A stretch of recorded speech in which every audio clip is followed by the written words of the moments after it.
What's up, chat? Welcome to today's 1 year Bible read. Today we're going to be reading from 8:17, um, 2025. And we're on the 17th because we started 2 days early. Sorry it's so late.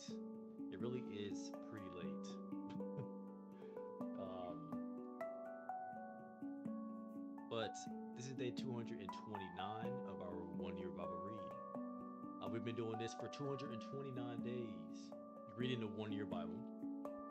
And today we're going to be reading from Nehemiah 12:27 through 13,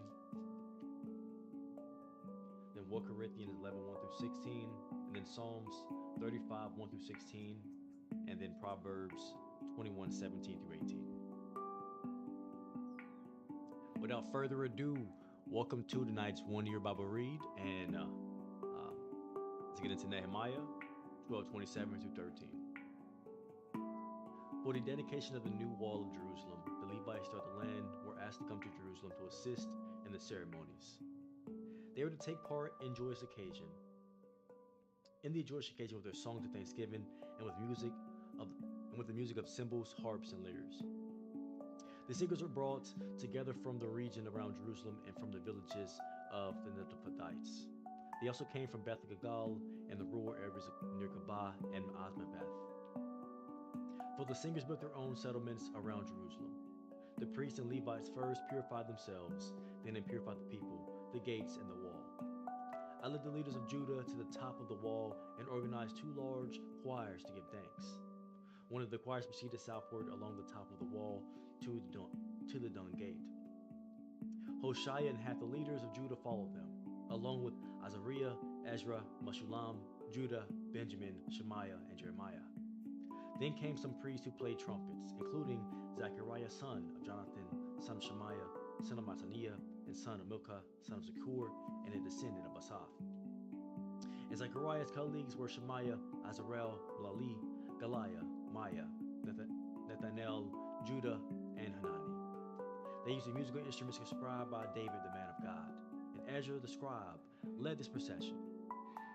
At the fountain gate, they went straight up to the steps on the ascent of the city wall toward the city of David.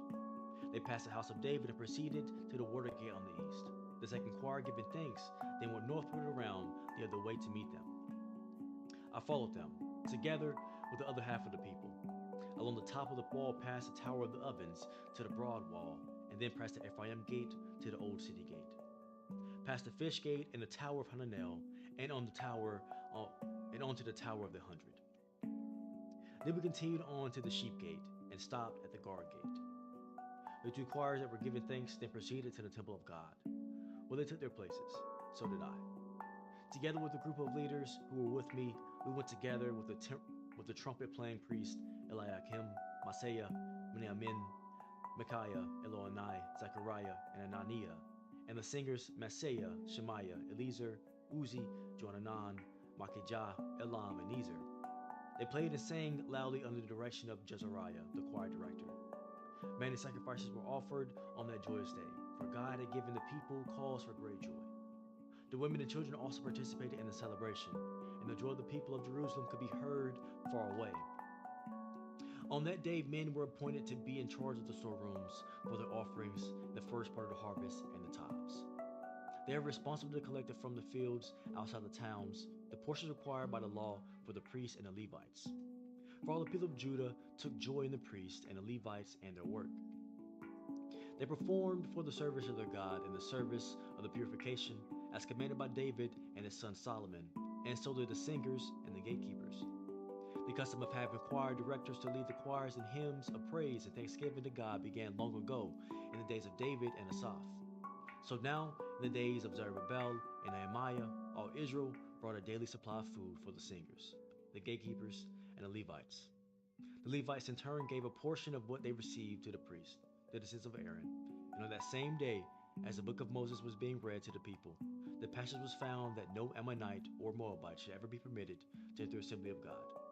For they had not provided the Israelites with food and water in the wilderness, and instead they hired Balaam to curse them, though our God turned the curse into a blessing. When this passage of the law was read, all those of foreign descent were immediately excluded from the assembly. Before this had happened, Eliashib the priest, who had been appointed as supervisor of the storerooms of the temple of our God, and who was also a relative of Tobiah. What's up, Head with Hands? How you doing? A relative of Tobiah had converted a large storage room and placed it at Tobiah's disposal. The room had previously been used for storing the grain offerings, the frankincense, various articles for the temple, and the tithes of grain, new wine, and olive oil, which were prescribed by the Levites, the singers, and the gatekeepers, as well as the offerings for the priest. I was not in Jerusalem at the time, for I had not returned from King Artaxerxes of Babylon in the 32nd year of his reign, though I later asked his permission to return. When I arrived back in Jerusalem, I learned about Eliashib's evil deed in providing Tobiah with a room in the courtyards of the temple of God. I became very upset and threw all of Tobiah's belongings outside of the room.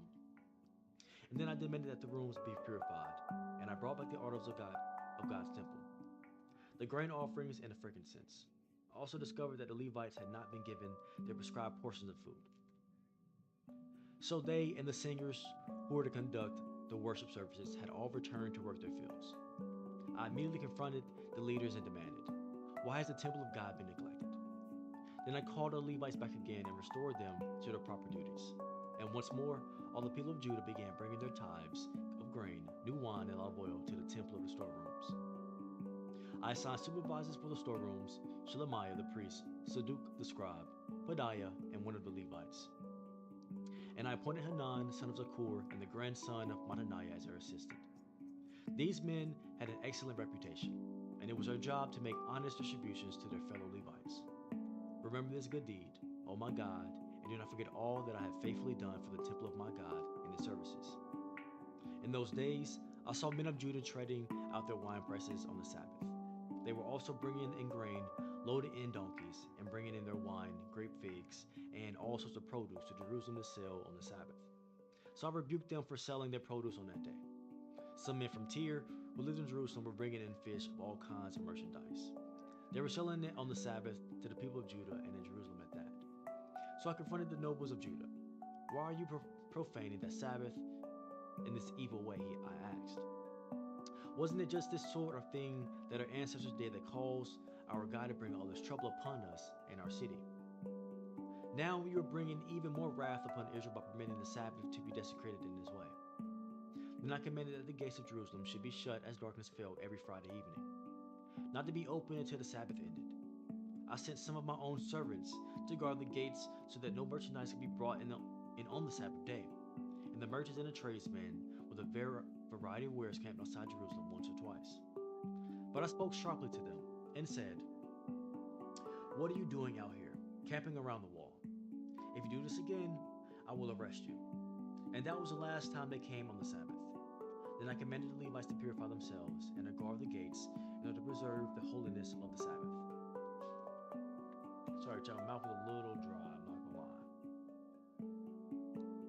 "Remember this good deed also. O my God, have compassion on me, according to your great and unfailing love." About the same time I realized that some of the men of Judah had married women from Ashdod, Ammon, and Moab. Furthermore, half their children spoke the language of Ashdod, or of some of the people, and could not speak the language of Judah at all.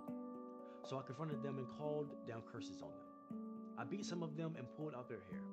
I made them swear in the name of God that they would not let their children intermarry with the pagan people of the land. Wasn't this exactly what led King Solomon of Israel into sin? I demanded. There was no king from any nation who could compare to him, and God loved him and made him king over all Israel. But even he was led into sin by his foreign wives. How could you even think of committing this sinful deed and act unfaithfully toward God by marrying foreign women? One of the sons of Joadah, son of Eliashib the high priest, had married a daughter of Sanballat the Horonite. So I banished him from my presence. Remember them, O my God, for they had defiled the priesthood and the solemn vows of the priests and Levites. So I purged out everything foreign as a sign to the priests and Levites, making certain that each knew his work. Also made sure that the supply of wood for the altar and the first portions of the harvest were brought at the proper times. Remember this in my favor, O my God. I'm sorry, Chad. I'm not gonna lie, beating people up is crazy. And pulling people's hair is crazy.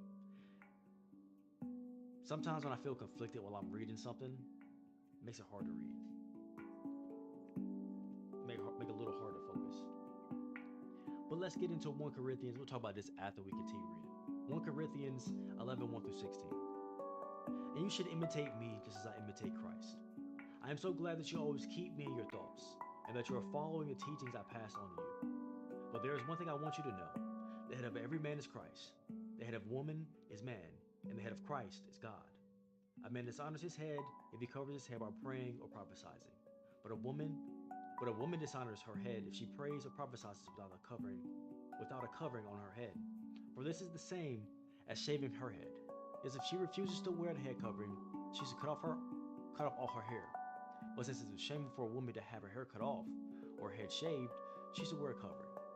A man should not wear anything on his head when worshiping, for a man is made in God's image and reflects God's glory, and a woman reflects man's glory. For the first man didn't come from woman, but the first woman came from man. And man was not made for woman, but woman was made for man. For this reason, and because the angels are watching, a woman should wear a covering on her head to show she is under authority. But among the Lord's people, women are not independent from men, and men are not independent of women. For although the first woman came from men, every other man was born from a woman, and everything comes from God. Just for yourselves, is it right for a woman to pray to God in public without covering her head? Isn't it obvious that it is disgraceful for a man to have long hair? And isn't long hair a woman's pride and joy? For it has been given to her as a covering.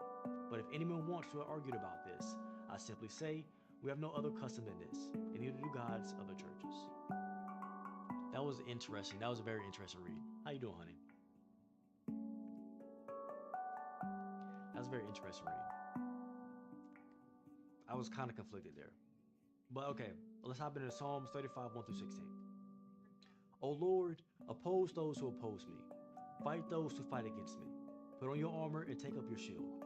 Prepare for battle and come to my aid. Lift up your spear and javelin against those who pursue me. Let me hear you say, I will give you victory. Bring shame and disgrace on those trying to kill me. Turn them back and humiliate those who want to harm me. Blow them away like chaff in a wind sent by the angel of the Lord. Make their path dark and slippery, with the angel of the Lord pursuing them.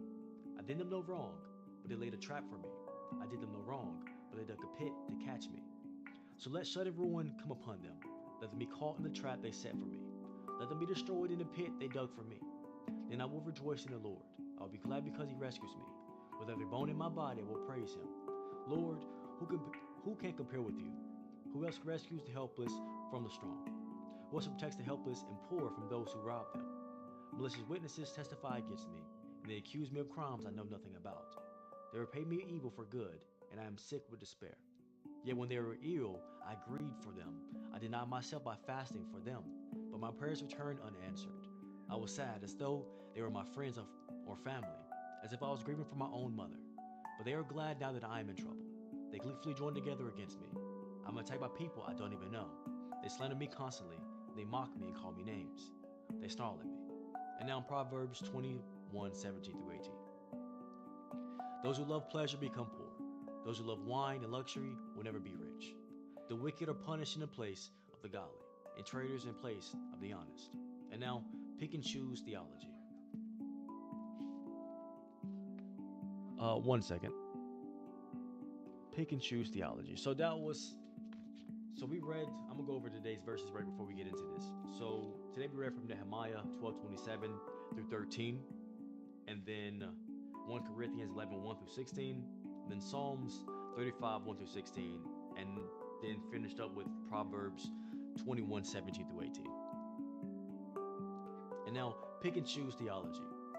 Rather than live life according to the full counsel of God's word, it is tempting to pick and choose the things you like and discard the rest. Some choose to live according to Christ's teaching about love but ignore his declarations that he is the only way to heaven. Some choose to point out a woman's call to submit to a man but ignore the mandate for us to mutually submit to each other. When we pick and choose, it's God's truth that we lose. And now, chat, I'm going to turn off the camera really quickly, ask for clarity, wisdom, and discernment of today's word, and I'll be right back.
I was muted this whole time.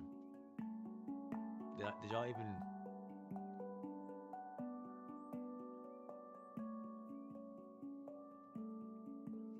It is what it is. We do this one more time. It is what it is. We do this one more time then. All right, all right, all right. It's cool. Perfect, actually. That was actually perfect. That's actually perfect that it worked out that way. That's actually perfect that it worked out that way. Actually, honestly, it's actually perfect. Okay. So, as I was saying, as I was muted, we're going to talk about, and we're just going to read the pick and choose theology. This perfectly summed up today's read. So let's read that one more time before we wrap up tonight's read. Pick and choose theology. Rather than live life according to the full counsel of God's word, it is tempting to pick and choose the things you like and discard the rest. Some choose to live according to Christ's teaching about love, but ignore his declarations that it is the only way to heaven. Some choose to point out a woman's call to submit to a man, but ignore the mandate for us to mutually submit to each other. When we pick and choose, it's God's truth that we lose.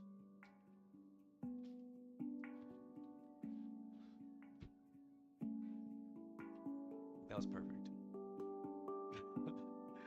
it was it's perfect. It worked out perfectly, chat. That worked out perfectly. Honestly. Truthfully. Um, and chat, that is how we're gonna end today's One Year Bubble Read. That was perfect. That was God, you be God. That was perfect. That was perfect. That was perfect. That was perfect. Okay. And chat, that is the end of tonight's stream. We all have that.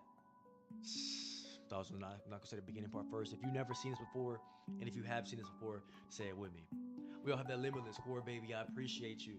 I might even love you, but I'm for sure glad you woke up today. Thank you for joining me for another 1 year Bible read on the channel, and thank you for your presence as always. It's the most valuable thing you can give me, and I truly appreciate it.